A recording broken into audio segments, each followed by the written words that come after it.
ሰላም ውድ የቻናላችን ቤተሰቦች በክፍል 31 የሱፍ አበባ ትረካችን ሰመረ ወይም አላምረው ከዘርኡ ክሽንና ከተስፋዬ ደበሳይ በደረሰው ትዕዛዝ መሰረት ወደ ጎንደር ሊሄድ ነው።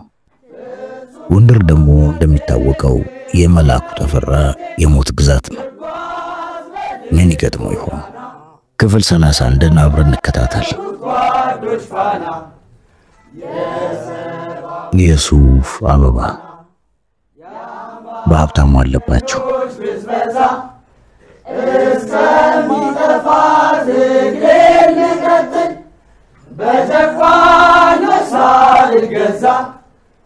ጉዞዬን ለመጀመር 3 ቀን ቀናት ቀርተውኛል። ኢሳያስን ወደ ሐዋሳ ሸንቼ መመለሴ ነው። የፖሊስ ቢሮን የሽምቅ ውጊያ የቦታ መረጣ ጥናት ለመጨረስ ነው ሄደው። ቋቅ ሊለኝ ምንም አልቀረውም። ኢሳያስም ጭምር እንደባለፈው ጊዜ ኦር ይሸፍታል ቦጋሮ ብሎ አጣጥሎታል። ቤትዬ ለአንድ አስቸኳይ ስራ ባህር ዳር ደርሼ ልመጣ ነው። ከ2 ቀን በላይ አልቆይም። ሲያስጨንቀኝ የነበረውን ዜና ተነፈስኩ። አላስጨረሰችኝም። ተልባ የመሰለው ጠይም ፊቷ ማሽላ መስሎ እንደ ፋስ በተጠረቡት አይኖቿ ግልምጥ አደረገች። አላት መረጣ ወይም ተቃውሟን በምክንያት የማስደገፍ ትግል ጊዜ ሳይወስድባት አልቀረም። የተሳካ አልመሰለኝም። ከንፈሮቿ ተንቀጠቀጡ። ማን ነው የሚልክ? ያው ለድርጅት ስራ ነው የምሄደው። በጣም አስቸኳይ የሞት ሽረት ስንተባተባ አቋረጠችኝ። በአገሩ ያለ የድርጅቱ አመራር አንተ ብቻ ነህ እንዴ? ደግሞስ እኔን ከታጣቂ ክንፍ ያስወጣኝ ምክንያት ፈጥረሽ አመልክቺ ብለህ አይደለም? ጉዳዩ አንተ ላይ ሲደርስ ይህንን ማድረግ ያቃተ ለምንድን ነው? ዝም አልኩ። መልሱን አውቀዋለሁ፣ ካንተ አልጠብቅም። ለኔ ደንታ ስለሌለ ነው። ሂድ፣ ግን ወይ ድርጅትን ወይ እኔን መርጠህ እቅጩን ነግሬህ ነው የምትሄደው። አሳማኝ ምክንያት ምናምን ብለህ እንዳትንዘባዘብ። ኢህአፓ የሰው እጥረት የለበትም። ከመቅስበት እሳት ሆነች። ጉድፈላ ምሬቷ ውስጤን ባዶ አደረገው። ቁጣዋም ይሁን ክርክሯ ምክንያታዊ እንዳልሆነ እሷም ይገባታል። አሁን ለዚህ ግድ አልነበራትም። እስከዛሬ ሞት ነውና የደማነው ይበቃል አይነት ስሜት መሰለኝ ተቃውሟ። የኢህአፓን መስመር ስህተት በብዙ ክርክር ካሳመንኳት ወዲህ ለድርጅቱ የነበራት ስሜት በጥያቄ ተሞልቷል። ጭንቅ አለኝ። ቤትዬ በዚህ አስጨናቂ ጊዜ ወጣ ማለት አይከፋም። እንደምታየው ጓዶች እንደ ቅጠል እየረገፉ ነው። አሁንም ተናግሬ ለመጨረስ እድል ልትሰጠኝ አልፈለገችም። ሰሙ በቃ አፍን ዝጋ። ሐሳብ ገብቶኛል። ቢታንያ ያንተ ልጅ በሆዷ ይዛ እዚህ አዲስ አበባ ደፋ ከንበል ትበል። ሰመረ ማገር ሲረጋጋ ለተስካር ይመጣል። ይሄን አይደል የምትለው? አረኔ ደፋ ከንበል ልበልልሽ ለምን አሁን ውሸታ ብላ ጮኸብኝ። በተቀመጥኩበት ጥላኝ ወደ አልጓ ሄዳ ሽፍንፍን ብላ ተኛች። ምን ይሻለኛል? በረጅሙ ተነፈስኩ። ድርጅታችን በሚሰራው ስህተት የበርካታ አባላቱ የግራ ዘመምነት ወኔና ጽናት እየተፈተነ ነው። ቀውሱ ቀስ በቀስ ጊዜውን ጠብቆ እኔንም እየነካኝ ነው። ጭልምልም ብሎብኝ የማደርገው ሳጣ በማግስቱ ወደ ሸዋ እየሄድኩ በሽምግልና ሄዳ ቢታንያን እንድታሳምንልኝ ጠየቅኳት። በሳቻ ሰዓት መታ ሳይታሰብ ተሰውራ ከምትሄደው የሴት እንግዳዋ ጋር አገኘቻት። አሁን የማዕከላዊ ኮሚቴ አባሏ አበበች በቀለ መሆኗን እርግጠኛ የሆንኩ መጥቻለሁ። ሸዋዬ ስለ አካሏ ምስል ስትነግረኝ ደግሞ የበለጠ አመንኩ። እሷ መሆን አለባት ስብሰባ ላይ የምንናገረውና ምን ይዘውን አቋም እየመጣች የምትነግራት። ሸዋዬ በሚቀጥለው ቀን ጠዋት ሄደች። ቢታንያን አሁንም ልጅቱን ሸኝታ ስትመለስ አገኘቻት። ገና ነገሩን ስታነሳላት አስቆመቻት። ሸዋ የሰሙዬን ነገር ተይው፣ ይሄ ሞሮን እሱ ምንም ነገር ማድረግ አቅቶት ሲንቀራፈፍ ነው የቀደምኩት። በጀርባው ሄጄ መፍትሄ አግኝቻለሁ በደስታ ፍንቅድቅ ያለች። እንዴት ቤትዬ? አብራው ልትሄድ የነበረችው ጓዲት አዲስ አበባን አሁን መልቀቅ አትችልም። የተቆረጠ የድርጅት መስመር የመቀጠል ስራ መፈናፈኛ አሳጥቷታል። ሌላ ጓዲት አብራው ልትሄድ ጥቆማ ጠየቀችኝ። ምን ሞኝ ነው ባሌን ከሌላ ሴት ጋር ለ5 ቀን መልክ ቢታንያ አለችልሽ አልኳት። ደስ ብሏት ሄዳ ለፖሊስ ቢሮ ነገረች። የኔና የሰምረን ግንኙነት አያውቁም ማለት ነው። ለሰሙዬ እንዳትነግሩ ታዲያ። ጓዳ ላምራውን ለሴኮንድ ከጎኑ ሳትለይ እንድትከታተለው መመሪያ ስጫት አሏት። ይሄን እንደሚያወራ እንደሚያነብ ከማን ጋር እንደሚነጋገር እንደሚደዋወል አጥብቃ ትከታተለው አሏት። ሸዋዬ ይኸውልሽ ድርጅታችን የገዛ ባሌ ሰላይ አድርጎ አሰማራኝ። ከት ብላ መሳቋን ጨምራ አጫወተችኝ። ሸዋዬ ይህን ስትነግረኝ ምንም አላመነታችም። ድርጅታችን እንዴት እንደሚያየኝ ማወቄ ለጥንቃቄ እንደሚጠቅመኝ አምናበታለች። ይሄ ድሮም እጠራጠረው የነበረ ነገር ነው። ይህን ችላ ብዬ ቢታንያ አብረኝ በመሄዷ ጉዳይ ላይ ጭንቀቴን ነገርኳት። ቤቲ ረጅም መኪና ጉዞ ልምድ የላትም። በዚህ ላይ ነፍሰ ጡር። አንድ አደጋ ቢገጥመን ሁለታችንም አንድ ነገር ብንሆን ጥሩ አይደለም።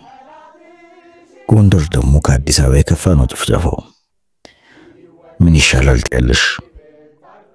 በመሃል ደጀኔ መጣ። ጊዜ ወስደን መከርንበት። የሁለቱም አቋም ፈጣንና የማያሻማ ነበር። ማን ያውቃል ከዚህ ጭፍጨፋ ለማምለጥ እድል ያዘጋጀላችሁ ጥሩ ምክንያት ሊሆን ይችላል። ጓዳ ላምረው ቅንጣት ማመንታት የለብህም። አንተም እኮ የኢያፓ የደህንነት ዋስትና ገበሬው ነው ስትል ነበር። ሂዱ። ገጠር ቆይቶ መምጣት አይከፋም።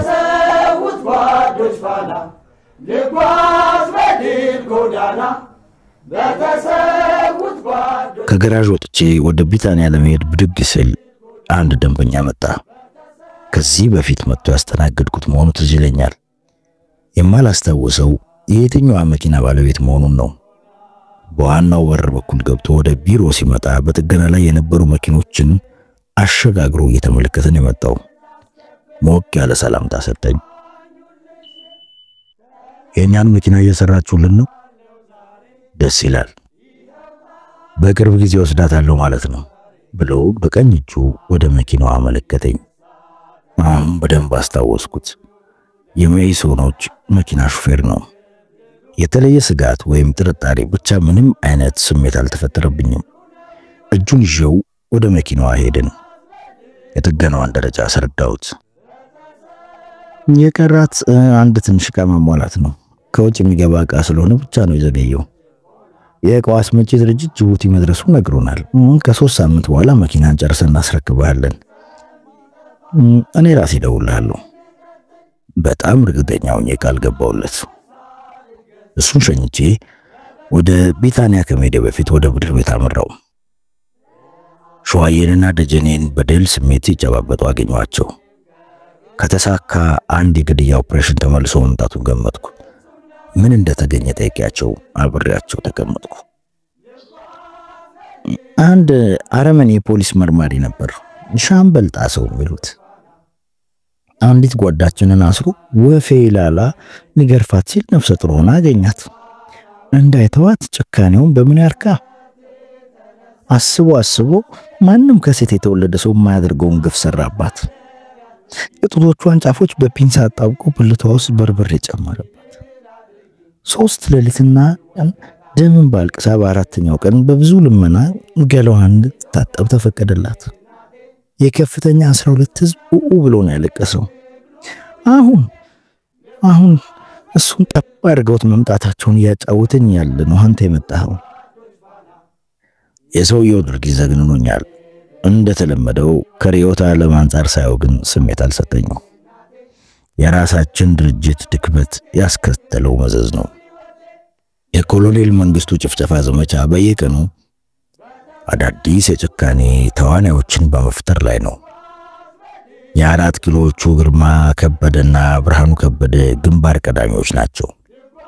በቀናት ውስጥ ከኮሎኔል መንግስቱ እኩል ታዋቂ ሰው አራጆች ተብለው በሁሉም ዘንድ መነጋገሪያ ሆነዋል። ይህም ቢሆን የገዛ ድርጅቴ አድብቶ የመግደል ፖሊሲ ውጤት ነው አልኩ ለራሴ። ደጀኔ ብርሃነ መስቀልን በቁጥጥር ስር ለማዋል ሄደው ብርሃነ እንደተሰወረባቸው ነገረን። መልሼ ሳስበው ድርጅታችን በገባበት ጥልቅ ማጥ አዘንኩ። ሸዋዬ ብርሃነ መስቀልን በጣም ጠልተዋለች። እሱ ሲነሳባት ሁሌም ደስ አይላትም። ብድግ ብላ ሄዳ በቆልት ይዛልን መጣች። አቅርባልን መብላት ስንጀምር የወሬው አጀንዳ አልተቀየረም። እኔ ጭንቅላት ውስጥ ተሰንቅሮ የቀረው ሐሳብ ግን ሌላ ነው። የሱፍ አበባ በየቀኑ የጫጨች እየገረጣች አካሏ የከዳት ገጿ ጉስቁል እያለ ሲመጣ በአይነ ህሊና የታየች። ከዚህ በኋላ ተመልሳ ያሸተች ተክል ለመሆን እድሏ ተማጥቶ ታሰበኝ። ከሆነ ደግሞ አንዲት ትንሽ ቀዳዳለች። የፖለቲካ ቢሮና ማዕከላዊ ኮሚቴው ዘርኡንና ጸሎትን ተከትለው ከወጡ ብቻ ትንሽ ትንፋሽ ይታየኛል። ሸዋዬ ስጠራኝ በርገግ ብዬ ሐሳቤን አቋርጬ ወደ እነሱ ተመለስኩ። አንተ አላምር አሁን በቤቲ በኩል ነው የመጣኸው? አይ ቀጥታ ነው የመጣሁት። ምን ነው ችግር አለ እንዴ? ጠየቅኳት። ምንም ችግር የለም፣ እንዲያውም የሚያዝናና ነገር ነው አትንገሪው ብላኛለች። ከፍ ባለ ድምጽ ከልቧ በሳቅ ተንከተከተች። አንድም ብልጭ ያለልኝ ነገር የለም። ችግር ከሌለ ምንም ቢሆን ግድ የለኝም። ደጀኔ ነገም ሌላ የግድያ ኦፕሬሽን እንዲወጡ መታዘዛቸውን ሲነግረኝ ጋዝ አለኝ። የጎንደር ጉዞዬ አሁኑኑ ቢሆን መርጥ ነበር። ብረር የሚለኝ ነገር መጣ። ኢህአፓን በጠዋት ጣለት የርምት እንቅስቃሴ እናስተካክለዋለን የሚል ተስፋ ነበረኝ። አሁን ግን ይሄ ጅላጅል ምኞት ሆነብኝ። ትንሽ ተጫውተን ወደ ቢታንያ ለመሄድ ተነሳው። እስካሁን ደወል አለማሰማቷም ገርሞኛል። ሸዋዬ ያዝናናል ያለችኝን ነገር ለማየት ቸኩያለሁ። ከዩምበር ከፍቼው ገባው። ከሁለት ቀናት በኋላ ከሚስቴ ጋር ረጅም ጉዞ ልወጣ ነው።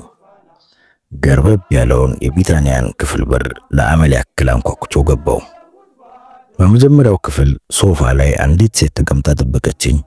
ልቅም ያለች የገጠር ወይዘሮ ጸዳ ያለች ረጅም ትውፊታዊ ቀሚስ በቀጭን ነጠላ አጣፍታ የለበሰች፣ ጸጉሯን በጥቁር ሻሽ ግጥም አድርጋ ሸፍና አስረዋለች።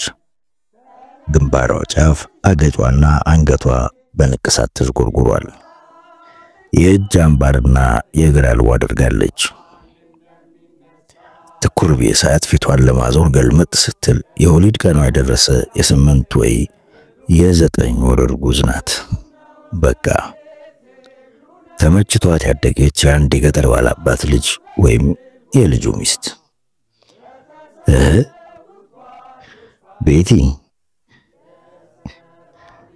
ቤቲ ነሽ ወይስ? ሸዋዬ ያለችኝን ሁሉ እርሰት አድርጌው የእውነት ግራ ገባኝ። አጠገቧ ስቆም ረጅም ሳቋም ለቀቀችው። የገዛ ፍቅረኛዬ ቢታንያ መሆኗን ያወቅኩት ሳቋን ሲሰማ ነው። የተሳካ የማስመሰል ጥረት ነው። የዛሬና ያደርገውና ኢህአፓን በዚህ በኩል የሚስተካከለው የለም። የጉዟችን የዝግጅት አካል መሆኑ ነው። ቤቲዬ ለወሊድ የተቃረበ እርግዝና የምር ነው ወይስ ቀልድ? ይበልጥ እየተደነቅኩ ጠየቅኳት። ሳቋን መቆጣጠር ያቃታት ቀሚሷን ሽቅብ ሰብስባ ሆዷን አሳየችኝ። ከቆዳዋ ቀለም በጭራሽ የማይለይ በጥንቃቄ የተነፋ ባዶ ፕላስቲክ ሆኖ አገኘሁት። ማንም ሊጠራጠረው የሚቸግረው እምብርት ሁሉ አለው። በጀርባዋ በኩል አልፎ በፕላስቲክ ከሰውነቷ ጋር ተያይዟል። ቀሚሷን መልሷ ስትሰግለው ቁጭ የደረሰች እርኩስ። ሰሙዬ አንተና ያባ በአንድ ሁለት ልጅ አስረገዛችሁ። ካካካ በሳቅ ፍርስ አለች። ከራት በኋላ እስከ ሌሊቱ 7 ሰዓት የሷን የድርጅት ሥራ የተጋገዘን ሰራን። ከአዲስ አበባ በይነ ቀጠና ሁሉም ቀጠናዎች የተሰበሰበ የማብራሪያ ጥያቄ ክምር ነው። ከ75% በላይ የሚሆነው ጥያቄ በአንድ አንኳር ጉዳይ ላይ ያተኩራል። ኮሎኔል መንግስቱ ኃይለማርያም በድርጅታችን ላይ እንደዚህ ያመረረ እርምጃ ይወስዳል ብሎ አመራሩ አልጠበቀም ወይ? ሰውየው ድርጅታችንን እንዴት እንደሚመለከተው ፖሊት ቢሮ በትክክል ዕውቀት ነበረው ወይ? የሚያውቅ ከሆነ በዝርዝር ይግለጽልን። አሁንስ በድርጅታችንና በጓዶቻችን ላይ ይህን ያክል ጥፋት ከደረሰ በኋላ የትግል ስልታችን ምንድነው የሚሆነው? የስልት ለውጥ ይደረጋል ወይስ በዚሁ ነው የምንቀጥለው? እጅግ ፈታኝም አሳዛኝም ጥያቄ ነው። አባላት ድርጅታችን በየቀኑ እግሩና እጁ እየተቆራረጠ አካለ ጎዶሎ ሆኖ ሲያዩት በጣም ተረብሸዋል። የግንኙነት መስመሮች መቆራረጣቸው የብዙዎችን ሕይወት አደጋ ላይ ጥሎታል። ሁለታችንም ጭንቀት ገባን። ቀና ብለን ተያየን። ሰሙዬ ምን ማብራሪያ እንስጣቸው? ትክት ብሎ ጠየቀችኝ። አስቤ የመሰለኝን መልስ አእምሮዬ ውስጥ እያደራጀው በሰፊው አቀርብላትና እሷ መርጣ ማስታወሻ ትይዛለች። ከፖሊት ቢሮ ድርሳን ጋር መጣጣሙን አረጋግጣ ትለቀዋለች። ማስታወሻ ስታዘጋጅ ቀስ ብዬ ነግራት ጀመር። ይኸውልሽ ቤትዬ፣ ኮሎኔል መንግስቱ በትክክል ኢህአፓን ከየትኛውም ጠላቱ በላይ ይጠላዋል። በበኩሌ 4 ምክንያቶች አሉት ብዬ አምናለሁ። ሲጀምር የኛ የመሪዎቹና የአብዛኛው አባላቱ የብሔረሰብ ሰበጠሮች ጨርሶ አይመቻቸው። ከ80% በላይ የሰሜን አማርኛና ትግርኛ ተናጋሪ ተራማጆች ነን። በዚህ ምክንያት በአንድ በኩል የወደቀው የሸዋ አማራ ገዢ መደብ ቅጥያ አድርገው ይመለከቱናል። በሌላ በኩል በኤርትራ ጥያቄ ላይ የሻዕቢያና የጀብሃ ተልእኮ አስፈጻሚዎች ብለውናል። ይህ እሱ በግሉ ወይም እንደ አንድ የደርግ አባል ፈጠር ነው ከሚሉት የኢትዮጵያ ጥቅም መርሆ ጋር ይጻረራል። በዚህ ምክንያት አምሮታሉ። ሁለተኛ የኢህአፓ የፖለቲካ መስመር ለኮሎኔል መንግስቱ ገዳይ ፖለቲካዊ መርዝ ነው። መንግስቱ ደርግንና መኢሶንን ተጠቅሞ የስልጣን መሰላሉን ሽቅብ ይወጣ ነው። በመሃሉ የኛ መፈክር ብቅ አለ። ጊዜያዊ ህዝባዊ መንግስት ከየትም አቅጣጫ ያልመጣ ፈተና ነው። ይህ ለሱ ምን ማለት ነው? መፈክሩን ህዝቡና ሌሎች የፖለቲካ ድርጅቶች ቢደግፉት የኮሎኔል መንግስቱ ስልጣን ሩጫና ጥረት ገና በማለዳው ፖለቲካዊ ሞቱን ሞተ ማለት ነው። የመሪነት መብት የለህም ነው ያልነው። ስልጣኑን በህዝብ ለተመረጠ ሸንጎ አስረክቦ ወደ ሐረር ሊመለስ ነው። ይህ የማይታሰብ መራራ ውሳኔ ነው። በዚህ ምክንያት ከየትኛውም ተቃዋሚ ይልቅ እኛን ልክ እንደ ግል ጠላት ይመለከተናል። ሰሙዬ በጣም ወዳለሁ፣ ቀጥልልኝ። ቢታንያ ደስ አላት። ትንሽ አረፈ ብዬ አእምሮዬን ከበረበርኩ በኋላ ወደሚቀጥለው ነጥብ አመራው። ቢታንያ በፍጥነት ትጽፋለች። ሌላው የተግባር ምክንያቱ ነው። ያው በመንግስቱ ላይ የተደረገው ግድያ ሙከራ ነው። ከመጠን በላይ አስደናግጦታል። መራራ ቂም እንዲይዝም አድርጎታል። ነገር ግን ለመበቀል አቅዶ የፈለገውን ያክል ነፃነት አላገኘም። እዛው ያሉ ተቃዋሚዎቹ የመዋቅር ለውጥ አድርገው አዳከሙት። እነርሱን ለማስወገድ የቆረጠው ኢህአፓ ላፈሰሰው ደም ዕውቅና አልሰጡትም ብሎ በመቆጨት ጭምር ነው። በቃ 7ቱን ጓደኞቹን ሲገድል የተረፉት ደንቆሮ ደርጎች ቆራጡ ዋሪያችን አሉት። ይህ ወደ አዲስ የፖለቲካዊ ስነ ልቦና ደረጃ አሸጋገረው። ፊቱን ወደኛ ድርጅት አዞረ። መግደልን የቆራጥ መሪነት መስፈርት አደረገው። ያው በሳልሽው ተመተሪ ነው ነገሩ። በገዛ ስህተታችን የመሞቻችንን ቢለው አቀብል ነው። በመሃሉ ሌሊቱ መግፋቱን ረስት ነው ወይም በልምድ ችላ ብለነዋል። ከቅርብ ርቀት የመትረየስ ጥይት ተንፈቀፈቀ። የሱፍ አበባ ጥሬዎች ያለምንም ርኅራኄ ምጣድ ላይ ተደርገው መቆላት ጀመሩ።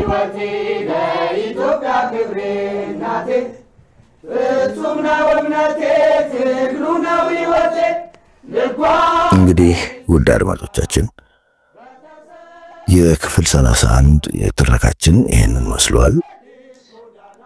ኮሎኔል መንግስቱ እንደ ቆሰለ ነብር ያንንም ይህንንም እያጠቁ በተለይ በኢህአፓ ላይ ጥርስ ነክሰዋል።